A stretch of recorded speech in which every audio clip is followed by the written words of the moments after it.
오늘 주시는 하나님의 말씀은 시편 99편입니다. 할렐루야. 오늘 이 본문 말씀에 보면 거룩하다 거룩하다 거룩하다 하는 말씀이 여러 번 반복이 됩니다. 하나님은 거룩하신 분이십니다. 이 거룩이라고 하는 것은 뭐냐면 원문에서는 카다시라고 하는데 잘라냈다라는 겁니다. 잘라냈다. 우리와는 하나님은 구별되신 분이세요. 그런데 그 구별됐다는 것은 뭐 우리와는 전혀 별개의 것이다 그런 뜻이 아니라 우리의 죄에 대해서 말씀할 때 하나님은 죄가 전혀 없으신 분이십니다. 또 우리의 불완전함을 말할 때 하나님은 아주 완전하신 분이십니다. 우리의 천한 면을 강조할 때 하나님은 아주 맑고 깨끗하고 순결하신 분이십니다. 그런 의미에서 하나님은 거룩하신 분이십니다. 그럼 이 거룩하신 하나님을 우리가 어떻게 대해야 되고 이 거룩하신 하나님은 과연 우리에게 어떤 일을 베풀으셨는가, 그것이 오늘 시편 99편이 다루고 있는 시의 내용입니다. 1절을 보시면 여호와께서 통치하시니 만민이 떨 것이요 여호와께서 그룹 사이에 좌정하시니 땅이 요동할 것이로다. 원문을 보면 여호와께서 왕으로서 통치하시니 민족들은 와들와들 떨 것이요 케루빔들 사이에 좌정하고 계시니 땅이 흔들흔들 거릴 것이라 그랬습니다. 자, 우리 성경에는 그룹이라는 말이 나오는데 이 그룹은 천사의 이름입니다. 원래 이 천사의 이름은 케루빔이라고 해요. 이 그룹 천사는 특별히 하나님의 보좌를 호위하는 호위 천사입니다. 사람을 돕거나 또 사람을 보호해 주는 것이 아니라 하나님의 보좌를, 하나님이 앉으신 그 왕좌를 호위하는 이러한 역할을 하는 거룩한 천사입니다. 그래서 이 거룩한 천사들이 거룩하신 하나님을 모시고 있습니다. 하나님의 보좌의 통치로 인해서 온 인류는 와들와들 떨 것이라고 그랬어요. 이걸 이제 경외심이라고 해요.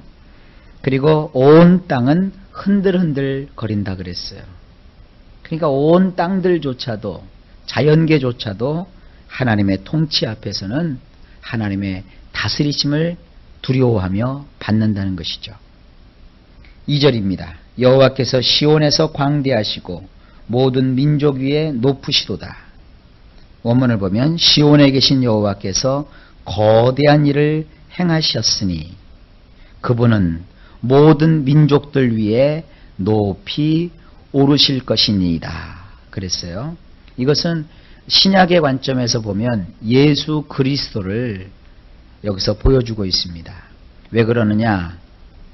이 본문 가운데 우리 성경에는 그것이 나와 있지 않은데 원문에는 그분이라는 말이 나와요. 3인칭 남성 단수 대명사이신 그분, 예수 그리스도를 지칭하는 그와 같은 특징적인 단어가 여기 등장하게 됩니다. 시온에 좌정하고 계신 여호와께서 아주 엄청난 일을 행하셨어요. 그게 무슨 일입니까? 하나님은 천지를 만드신 것도 대단한 일이죠. 인류를 조성하신 것도 엄청난 일이죠. 그러나 하나님이 행하시는 가장 크고 위대한 일이 뭐냐 하면 우리를 구원하시기 위해서 하나님의 독생자 예수님을 우리 인간의 몸을 입고 이 땅에 오게 하신 것. 이 성육신의 사건이 가장 거대한 일입니다. 그 거대한 일을 하나님이 행하셨으므로 예수님이 이 땅에 오셔서 어떤 일을 하셨어요? 십자가에서 우리의 죄를 대신하여 못 박혀 피 흘려 죽으셨고 또 부활하셨습니다. 그래서 결국 하나님은 그분을 어떻게 하셨어요?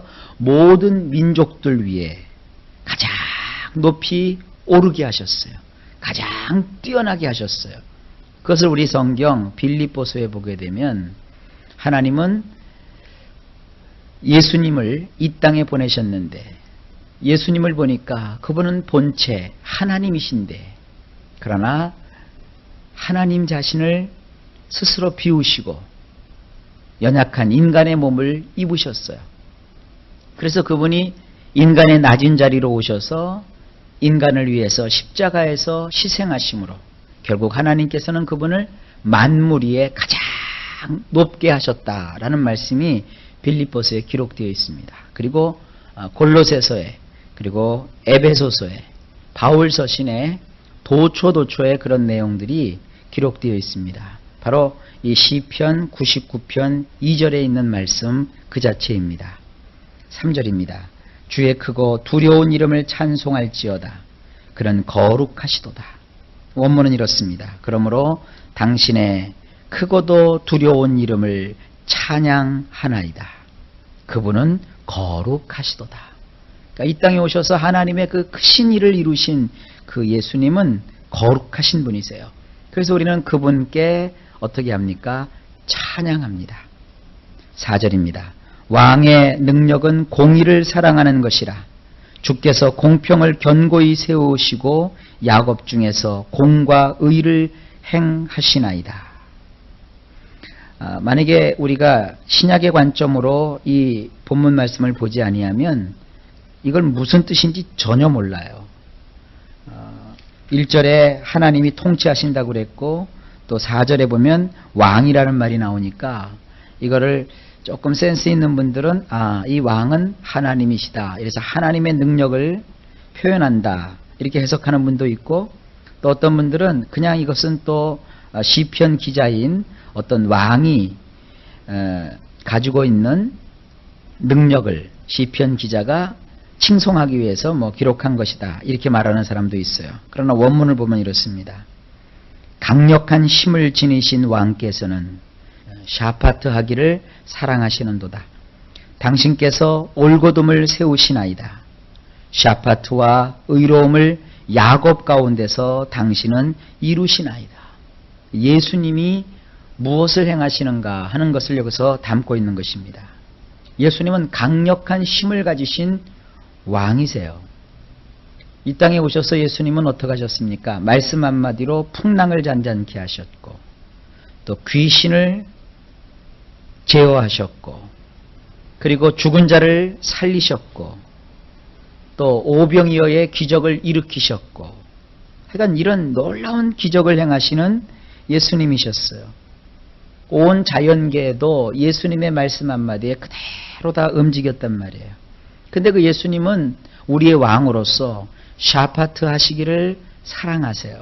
샤파트가 뭐예요? 공평하게, 공정하게, 그리고 그 어떤 사람도 억울하지 아니하시게 입법, 사법, 행정권을 골고루 행사하셔서 그 맡으신 나라를 공평하고 살기 좋고 아름답고 행복하게 다스리시는 분이세요.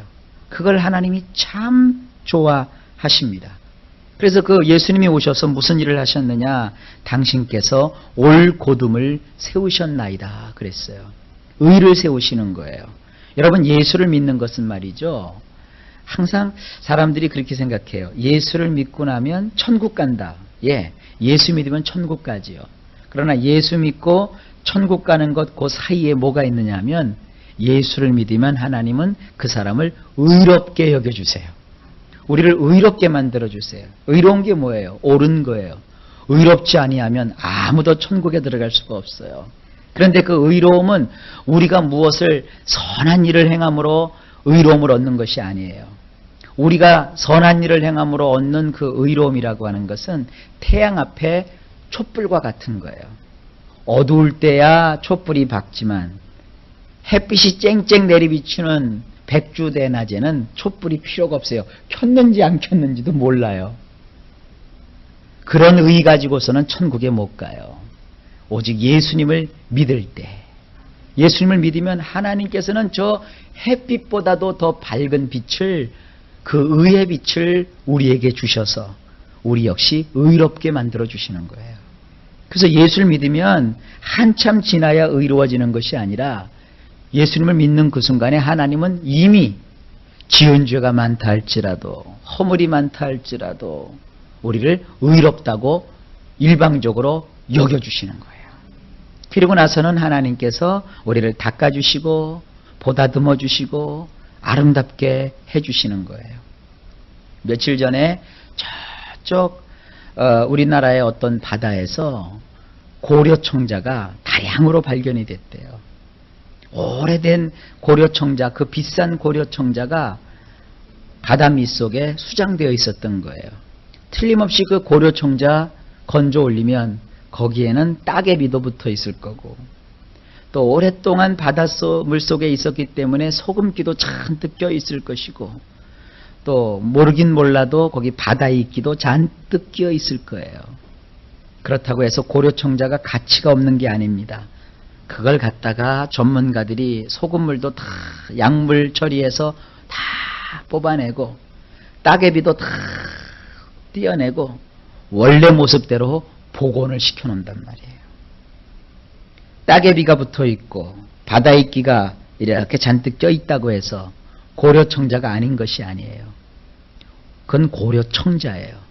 근데 전문가가 그걸 갖다가 전문가의 손길로 어루만져 놓고 나니까 원래 그 값비싸고 귀중한 고려청자로 드러나게 되는 거예요.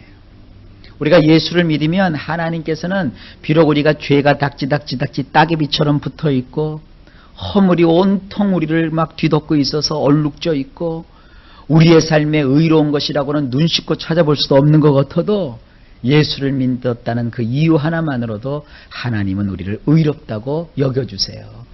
하나님은 전문가세요. 무슨 전문가시냐? 죄를 떼어내는 전문가세요. 흔적도 없이 떼어내세요. 우리의 바다이끼처럼 잔뜩 미끈덩거리고 껴있는 그 죄악의 때를 하나님은 말끔하게 예수님의 보혈로 제거시켜 버리신단 말이에요. 그래서 그걸 하나님 우리를 의롭다고, 우리를 마치 바닷속에서 건져낸 것처럼 이 죄악의 세상에서 우리를 건져 올리시고 하나님이 얼마나 기뻐하셨는지 몰라요. 여러분 바닷가에 가서 고려청자 하나만 주워봐요. 인생 피는 거예요. 그 도자기 하나가 비싼 건 뭐 몇십억도 하겠죠. 그 비싼 고려청자 하나 얻으면 여러분이 얼마나 기뻐할 거예요. 근데 하나님은 고려청자보다도 더 값진, 온 천하를 주고도 바꿀 수 없는 우리들을 하나님께서 세상에서 얻으시고 얼마나 기뻐하시고 좋아하시는지 몰라요. 그러니까 죄를 씻어주시고 제거해 주시고 우리를 깨끗하게 하시는 것은 누가 하시는 거냐? 하나님이 하시는 거예요. 우리는 그걸 못 떼어내요. 우리가 해야 될 건 뭐냐 하면 그 거룩하신 하나님 앞에서 찬양하고 하나님께 맡기고 그렇게 삶을 살아가는 거예요. 여러분이 구체적으로 교회 밖에 나가서 세상에서 어떻게 사는지 저는 몰라요. 그러나 제가 짐작할 수 있어요. 아마도 죄를 질 거예요. 아마도 여러분들 하나님 모실 때 민망한 일들을 할 거예요. 그럴지라도 여러분 하나님 앞에서 마음을 굳게 가지세요. 그럴지라도 하나님은 여러분을 사랑하세요. 그럴지라도 하나님은 여러분을 포기하지 않으세요. 그리고 하나님이 더 감싸 안으시고 닦아주시고 씻어주시고 새롭게 하셔서 우리 안에 뭘 세워주세요? 올곧음을 세워주시는 거예요. 의로움을 세워주시는 거예요. 지금은 여러분들이 몰라요. 그러나 세월이 지나고 나면 하나님이 이렇게 나를 정결하게 하시는구나. 이걸 여러분들이 경험하게 되실 거예요. 그러면서 우리가 천국에 들어가는 거예요. 천국은 의로운 자가 들어가는데 우리가 스스로 노력해서 얻는 의로서는 못 들어가요. 하나님이 주시는 이러한 거룩한 의만 필요해요.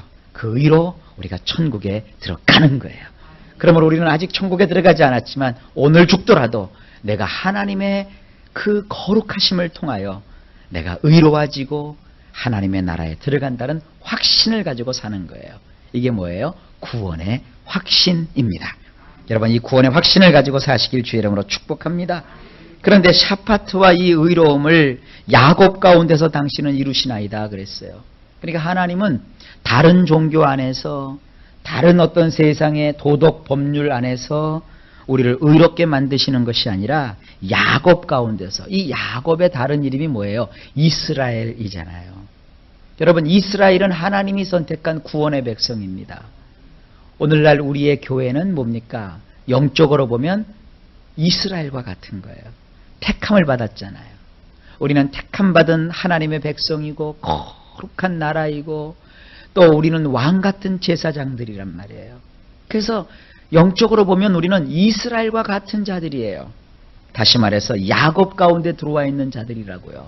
그래서 하나님 우리를 교회 안으로 모아놓으시고 예수 그리스도로 인치셔서 이스라엘 사람들에게 주셨던 이 말씀을 통하여 우리를 하나님은 다스리시고 우리를 의롭게 하여 주시는 거예요. 굉장히 깊지요? 이 4절 말씀 한 구절이요. 5절로 넘어갑니다. 너희는 여호와 우리 하나님을 높여 그 발등상 앞에서 경배할지어다. 그는 거룩하시도다. 이제 어떻게 우리가 하나님 앞에 서야 되냐, 그것이 나와요. 원문을 보면 이렇습니다. 너희는 여호와 우리의 엘로힘을 높일지어다. 너희는 그분의 발판 앞에서 꿇어 절할지어다. 그분은 거룩하시니라. 하나님을 높이라는 거예요. 하나님을 높이라는 거예요. 또 하나님의 그 발판 앞에 꿇어 절하라. 이건 예배하라는 거예요. 하나님을 높이는 건 뭐냐 하면, 여러분 범사에 아주 입버릇처럼도 그렇게 해야 돼요. 하나님 영광을 받으세요. 하나님 찬양을 받으세요. 모든 영광 하나님 받으세요. 나는 하나도 하나님의 영광을 내 것으로 삼지 않게 해주세요. 네, 겸손하면서 하나님 한 분만을 높여드리는 거예요. 그게 이제 하나님을 높이는 거고, 그분의 발판 앞에서 꿇어 절하는 것은 뭐냐면 예배하는 거예요. 오늘도 여러분들 하나님 존전에 나와서 예배하는 거예요. 지금이요. 이렇게 예배를 계획하고 찬송을 드리고 말씀을 받으며 내 마음을 다짐하고, 하나님 오늘도 나를 인도하시고 나와 함께 해달라고 기도하는 것이 뭐냐? 이게 예배예요. 이렇게 하라는 거예요. 왜냐하면 그분은 거룩하신 분이라는 것이죠. 6절입니다. 그 제사장 중에는 모세와 아론이요 그 이름을 부르는 자 중에는 사무엘이라. 저희가 여호와께 간구함에 응답하셨도다. 우리 원문에는 이렇습니다. 모세와 아론은 그분의 제사장들이며 사무엘은 그분의 이름을 선포하는 자였느니라. 그들이 여호와를 부르자 그분께서 대답하셨느니라. 자, 여기 모세라는 사람, 아론이라는 사람이 등장하죠. 바로 그들은 하나님을 섬겼던 제사장들이었고, 또 사무엘이 나오죠. 이 사무엘이라는 이 선지자는 하나님의 이름을 선포하는 자였다. 바로 그들은 제사장으로서 선지자들로서 하나님의 일을 하는 자들이었는데, 그들이 여호와를 부르자, 여호와여 하고 여호와를 부르자 그분께서 대답하셨다 그랬어요. 여러분, 오늘날 제사장은 누굴까요? 예수 그리스도를 믿고 거듭난 우리들이 바로 모세처럼 아론처럼 하나님의 부름을 받은 제사장이요. 또 오늘날 누가 선지자인가요? 우리들이 나아가서 예수님을 전하잖아요. 그리고 우리가 하나님의 말씀을 붙잡고 살잖아요. 그러면 우리는 참으로 우리가 오늘날의 선지자들과 같은 거예요. 하나님의 말씀이 우리 입술에 와 있고 우리 가슴판에 새겨져 있으므로 우리가 이웃에게 말씀을 전하고, 또 우리도 말씀대로 말씀을 우리의 신비에 새겨서, 마음의 비석에 새겨서 우리가 그 말씀을 따르고 있잖아요. 우리도 그러므로 모세와 아론처럼 사무엘처럼 하나님을 부르면 하나님이 대답하신다고요. 7절. 여호와께서 구름 기둥에서 저희에게 말씀하시니 저희가 그 주신 증거와 율례를 지켰도다. 원문은 이렇습니다. 구름 기둥에서 그분이 그들에게 말씀하시자 그들이 그분이 주신 증거와 규례를 지켰도다. 그러니까 우리도 역시, 자, 아까는 6절에서는 그들은 하나님께 부르짖었어요. 하나님을 불렀어요. 기도했다는 거죠. 그러니까 하나님이 대답하셨죠. 또 이들은 뭐라고 그랬어요? 하나님이 말씀을 주시자 하나님이 주신 그 말씀을 지켰다고 그랬어요. 그러니까 우리도 하나님의 말씀을 지키는 거예요. 여러분, 신앙생활 어렵지 않아요. 그냥 말씀대로 살면 돼요. 근데 이 잘못 가르치는 이단들은 말이죠, 하나님의 말씀을 배 꼬아놔요. 그래서 뭐 이상하게 알아듣지도 못할 말들을 막 어려운 말들을 써가면서 뭐 사람들을 이상한 길로, 이상한 골짜기로 끌어가요. 여러분이 유괴범들이 그러는 거예요. 사탕발림해갖고 사람들을, 어린아이들을 이상한 데로 끌고 가는 거예요. 사기꾼들이 아주 달콤한 이상한 얘기들을 알아듣지도 못하는 이상한 얘기들을 해서 어두운 골짜기로 끌어가는 거예요. 여러분 집에서 요즘 괴상한 전화들 많이 받으시죠? 요즘 들어서 더 심해졌더라고요. 전에는 한 달에 한 번이나 일주일에 한 번씩 왔는데 요즘은 하루에 한 번 이상 와요. 여러분들 굉장히 겁나죠? 딱 전화 받으면 법원에서 당신이 뭐 무슨 죄를 졌는데 왜 출두를 안 했느냐, 언제까지 와라 이러면서 막 전화가 오고요. 그러다 요즘은 또 수법이 바뀌었어요.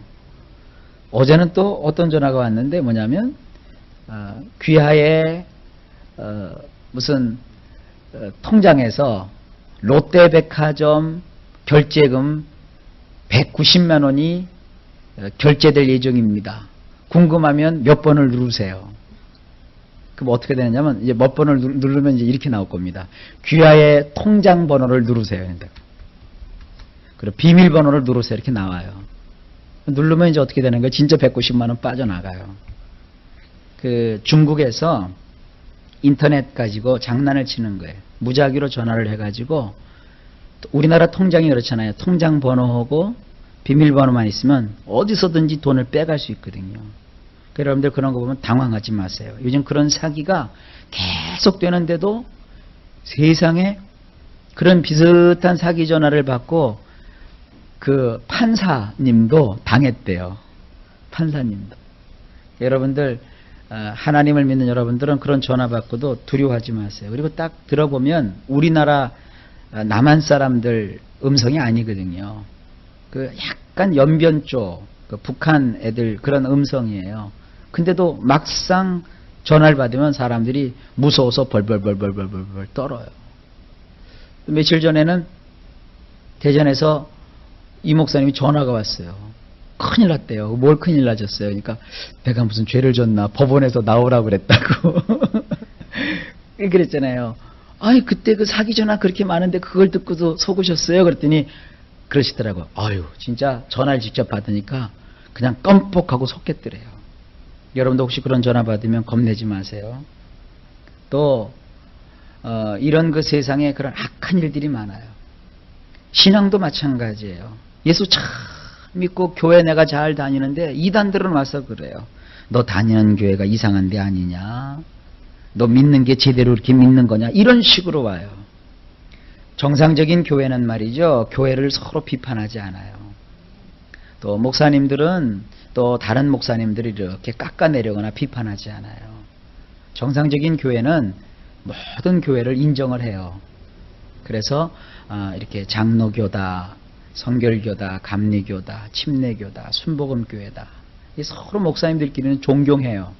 그건 이제 제대로 된 교회예요. 근데 어떤 분들은 막 칼을 세우고 교단이 어딥니까? 그러면 그냥 무조건 장로교회래요. 무조건. 또 뭡니까? 그래서 자기 교회만 와야 복을 받고 자기 교회만 와야 구원을 받고. 여러분 이거 큰일 나는 거예요. 복을 주시는 것은 누구예요? 하나님이 주시는 거예요. 신앙생활은 내가 하나님 앞에 얼마나 정성스럽게 예배 생활을 하고 말씀대로 사느냐에 따라서 복을 받고 못 받고 하는 거예요. 그래 여러분들은 정말 교회를 정할 때도 목사님과 또 내가 그 목사님을 통해서 말씀을 잘 들어서 내게 은혜가 되고 내가 이렇게 교회를 다니면서 내 마음이 하나님 안에서 평안하고 인생이 힘이 나고 그러면 그 교회가 잘 정해진 거예요. 그리고 이름도 정체도 모르는 그런 교회를 다니는 것보다는 이왕 우리나라의 교회들이 많은데 공인된 교회들이 있잖아요. 제대로 된 교파에 속해 있는 교회에 내가 참여해서 교회야 큰 교회도 있고 작은 교회도 있죠. 규모가 뭐 작은 교회에서부터 다 교회들이 커지는 거거든요. 큰 교회를 다니면 큰 교회를 다니는 대로 또 좋은 면이 있고 또 자그마한 교회를 다니면 자그마한 교회를 다니는데도 거기에도 그 다 좋은 점이 있어요. 가끔 어떤 분들 보면 그래요. 큰 교회는 정이 없어서 못한대요. 조그만 교회를 다녀야 된대요. 그럼 뭐예요? 자기 다니는 교회 크지 말라고 하는 거 똑같은 거예요. 그럼 자기 교회가 나중에 크면 어떻게 돼요? 정 떨어지는 교회가 되나요? 그렇지 않아요. 그 사람이 많은 데 가도 신앙생활 제대로 자기가 못하면 외로워요. 또 자그마한 교회에 있다고 해도 그냥 예배만 드리고 이렇게 왔다 갔다 이렇게 하면은 그런 교회에서도 자그마한 교회지만 정을 못 붙여요. 교회는 크든지 작든지 그게 중요한 게 아니라 얼마나 그 교회가 복음대로 하나님 말씀대로 잘 말씀을 가르치고 그리고 성도들이 하나님 앞에 예배하고 기도하느냐, 그게 중요한 거예요. 여러분, 이 마지막 시대에 왕저왕하지 마시고 기록된 이 말씀도 그대로 받아들이시고 이 말씀에 나와 있는 법도대로 살면 돼요. 가장 쉬운 게 뭐냐면 10계명대로 사세요. 10계명이 또 너무 어려우면 요 3가지만 잘 하세요. 항상 감사하며 사세요. 그리고 늘 기뻐하며 사세요. 그리고 범사에 감사할 뿐 아니라 늘 기도하며 사세요. 더 쉽고 성경대로 해볼까요? 다시 한번. 항상 기뻐하라. 쉬지 말고 기도하라. 범사에 감사하라. 3가지만 하세요. 기도하고 기뻐하고 감사하며 하나님 뜻대로 살아가세요. 그러면 되는 거예요. 신앙은 다른데 뭐 특별한 게 있는 게 아닙니다. 늘 기도하죠. 그 기도 늘 안 하는 사람들이 교회를 자꾸 멀리하고 뭐 기도원 가지 말라는 게 아닙니다. 우리도 나중에 기도원 할 건데 기도원만 쫓아다니는 사람들이 있어요. 기도원은 뭐냐 하면은요, 별식을 먹는 거예요. 여러분, 집에서 그래도 이게 흰김치 넣고 된장찌개 끓여 놓고 김치찌개 끓여 놓고 반찬 별로 없는데도 이렇게 먹어야 그게 건강한 거죠. 사내 진미가 차려 있다고 해서 맨날 식당밥 먹어봐요. 다 골골골골골골골골 골로 가요. 그래도 집에서 사랑하는 가족들과 함께 이렇게 먹는 그 음식이 사람을 건강하게 하는 거예요. 그런데 이제 가끔 가다가 생일날 또 무슨 집안에 좋은 일이 있을 때 외식하면 그건 좀 맛있죠. 별미죠. 기도는 그런 거예요. 기도는 교회를 잠깐 떠나서 어떤 특별한 때 별식을 먹으러 가는 거다, 이 생각을 해야 돼요. 늘 교회 와서 기도하고 말씀 듣고 예배 참석하고 이렇게 여러분들 정상적인 신앙생활을 해 나가세요. 그러면 하나님께서 복을 무한히 주셔요. 8절입니다. 여호와 우리 하나님이여, 주께서는 저희에게 응답하셨고 저희 행한 대로 갚기는 하셨으나 저희를 사하신 하나님이시니이다. 이 무슨 말인지 잘 모르시겠죠? 이 번역이 지금 막 뒤 엉켜 있어서 그래요. 제가 원문에서 그대로 번역을 해드릴게요. 들어보세요. 여호와 우리의 엘로힘이시여, 당신께서는 그들에게 응답하셨나이다. 엘께서 그들을 대신하여 짊어지셨나이다. 그래서 그들의 변덕스러운 행위를 응징해 버리셨나이다. 그래도 어렵나요? 이건 이런 겁니다. 하나님께서 기도하고 말씀대로 사는 그들에게 응답하셨대요. 그런데 하나님은 그들을 대신해서 뭔가를 짊어지셨대요. 뭘 짊어지셨느냐면 그들의 변덕스러운 행위를 하나님이 대신 받으신 거예요. 그러니까 우리가 맞아야 될 걸 하나님이 대신 맞으신 거예요. 우리가 죽어야 될 걸 하나님이 대신 죽으신 거예요. 우리가 저주받아야 될 걸 하나님이 대신 저주를 받으신 거예요. 그래서 그 주님이 채찍을 맞음으로 우리가 나음을 입었고, 주님이 징계를 받음으로 우리가 고침을 받았고, 주님이 죽임을 당하심으로 우리가 영생을 얻는 이런 놀라운 일이 우리에게 주어진 거예요. 바로 이 8절 말씀은 그걸 말씀하고 있는 거예요. 마지막으로 9절. 그러므로 너희는 여호와 우리 하나님을 높이고 그 성산에서 경배할지어다. 대저 여호와 우리 하나님은 거룩하시도다. 원문은 이렇습니다. 너희는 여호와 우리 하나님을 높이라. 그리고 그의 거룩한 산에서 꿇어 절할지어다. 왜냐하면 여호와 우리 엘로힘께서는 거룩하시기 때문이니라. 자, 여러분, 오늘도 우리가 이 말씀을 통하여 우리 주 예수 그리스도의 어떠하심을 오늘 잠깐 살펴보았습니다. 하나님은 우리를 사랑하시고 우리를 위해서 독생자 예수님을 보내주셨습니다. 우리는 그 예수님을 믿습니다. 그 예수님을 믿기 때문에 오늘도 기도하고 또 하나님의 법도대로 뜻대로 살기를 원합니다. 이런 우리들이 될 때 하나님이 영광을 받으시고 또 우리의 인생 속에 하나님이 주시는 큰 축복이 넘칠 줄로 믿습니다. 오늘도 예수님 안에서 좋은 일이 넘칠 겁니다.